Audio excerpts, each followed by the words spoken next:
दोस्तों, क्यों हम साउथ फेसिंग मकान नहीं बनाते? इसके पीछे क्या कारण है? साउथ फेसिंग मकान बनाए तो आखिर कैसे बनाएं वास्तु अनुसार? मित्रों, साउथ फेसिंग मकान में बहुत सारी परेशानियां भी आती हैं। जब हम साउथ फेसिंग यानी दक्षिण मुखी मकान बनाते हैं, दक्षिण मुखी हमारा दरवाज़ा होता है, तो जब वो मकान हम बनाते हैं तो उसका बड़े वास्तु की हर एक सिद्धांत का पालन करते हुए हमें मकान का निर्माण करना चाहिए। मित्रों, दक्षिण दिशा है वो यम की दिशा मानी गई है और ये मंगल ग्रह से संबंधित है। इस दिशा में मंगल ग्रह भी उपस्थित माना जाता है। मित्रों, सेकंड क्या है कि ये दक्षिण ध्रुव होने के कारण ये दिशा बड़ी अशुभ मानी जाती है। मित्रों, यम की दिशा ये है, इसलिए भी ये अशुभ मानी जाती है। मित्रों, वास्तु विज्ञान के अनुसार हमारी जो धरती है, हमारी जो पृथ्वी है, उससे उसमें उत्तर से दक्षिण की ओर ऊर्जाएं चलती है। यदि हम दक्षिण में मुख्य द्वार रखते हैं तो इससे घर में बहुत सारी परेशानियां रहती हैं।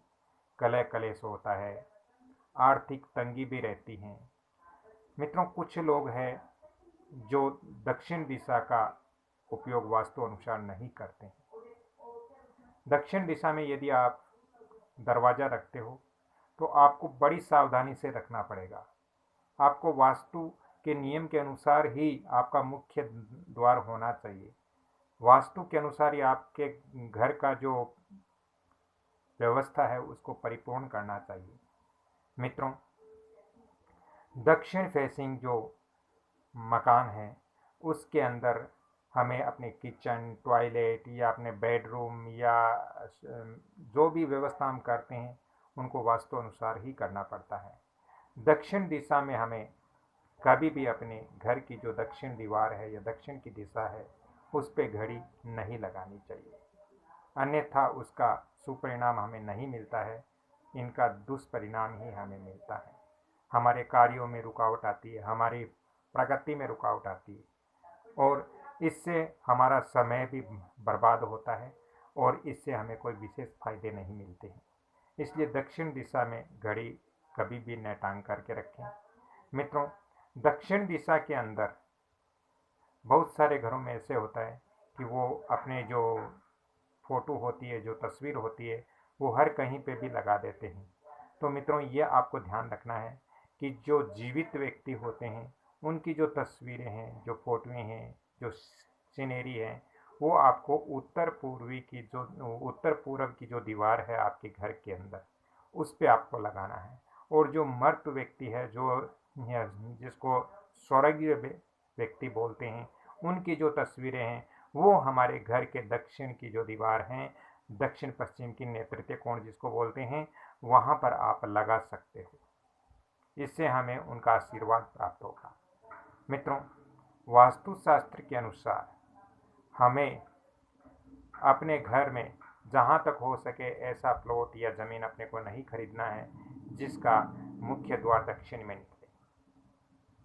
हम उत्तर की तरफ खुलने वाले द्वार, यदि हमें ऐसा प्लॉट प्राप्त होता है तो हमें लेना चाहिए। दक्षिण वाले से हमें थोड़ा बचना चाहिए। हाँ, यदि व्यापार के लिए दक्षिण मुखी आप दुकान बना रहे हो या ये व्यापारिक प्रतिष्ठान बना रहे हो तो उसके लिए ये बहुत अच्छा है। व्यापार के लिए ये दक्षिण मुखी जो साउथ फेसिंग जो मकान होता है वो व्यापार के लिए बहुत अच्छा होता है, लेकिन आवासीय व्यवस्था के लिए ये अच्छा नहीं माना जाता है। और यदि हमने दक्षिण फेसिंग जमीन खरीद भी ली तो उसके अंदर परिपूर्ण अपने को वास्तु नियमों का पालन करना है। वास्तु के अनुसार ही उसमें मकान या घर का निर्माण करना है, तभी हम आगे जाके परेशानियों से बच सकते हैं। मित्रों, हमारे जो वास्तु सूर्य और चंद्रमा का जो भ्रमण है उसी पे ही हमारी ये मौसम की जो व्यवस्था है वो संचालित होती है और हमारे पृथ्वी पर इसका भी प्रभाव बहुत ज़्यादा पड़ता है।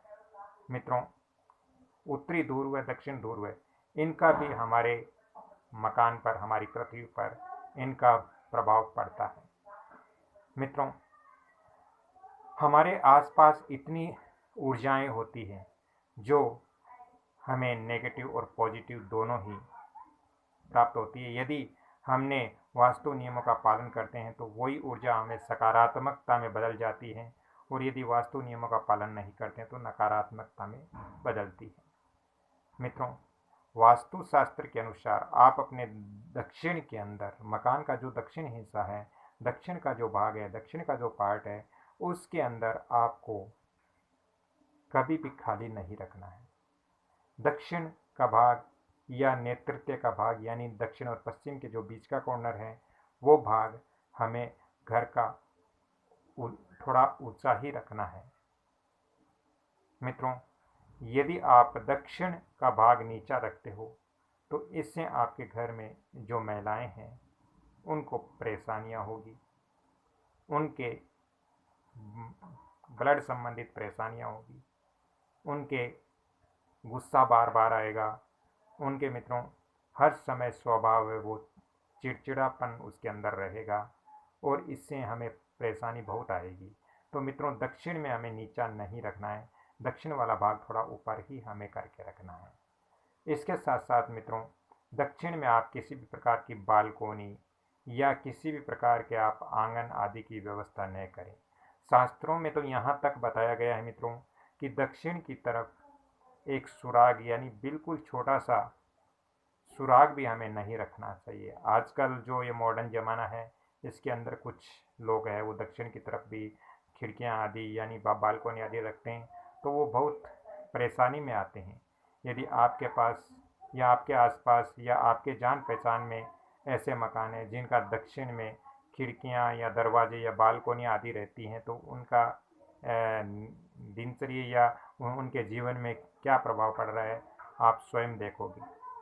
मित्रों, वास्तुशास्त्र के अनुसार जब हम दक्षिण फेसिंग मकान बनाते हैं तो पहले भी मैंने बताया है कि आप पूर्णतः वास्तु के अनुसार बनाइए। और मित्रों, यदि आपको वास्तु अपने मकान, दुकान, फैक्ट्री आदि का वास्तु व्हाट्सएप विजिट करवाना हो तो आप बड़ी आसानी से करवा सकते हो। आपको थोड़ा चार्ज जरूर पे करना पड़ेगा, आप घर बैठे ही करवा सकते हो वास्तु व्हाट्सएप द्वारा। मित्रों, मैं यहाँ आपको फ़ोन नंबर भी दे दूँ ताकि आपको परेशानी ना हो। 7901718402 इन नंबरों पे आप कांटेक्ट करके आप अपने मकान, दुकान, फैक्ट्री आदि का वास्तु व्हाट्सएप विजिट करवा सकते हो। तो मित्रों, दक्षिण फेसिंग जो मकान होता है उसमें हमें भारी सामान भी रखना चाहिए, हल्का सामान उस जगह नहीं रखना चाहिए, भारी सामान भी रखना चाहिए। हाँ, बहुत सारे जो शहर हैं या जो बड़ी सिटियां हैं, इनके अंदर मित्रों बेसमेंट की आवश्यकता पड़ती है, लेकिन अपने को वास्तु के अनुसार दक्षिण की तरफ बेसमेंट नहीं रखना है, नहीं रखना है, नहीं रखना है। दक्षिण की तरफ आप बेसमेंट रखोगे तो आपके घर का पूरा वास्तु बिगड़ जाएगा, और इससे आपको इतनी परेशानियां होगी कि हम जीवन में समझ नहीं पाते हैं।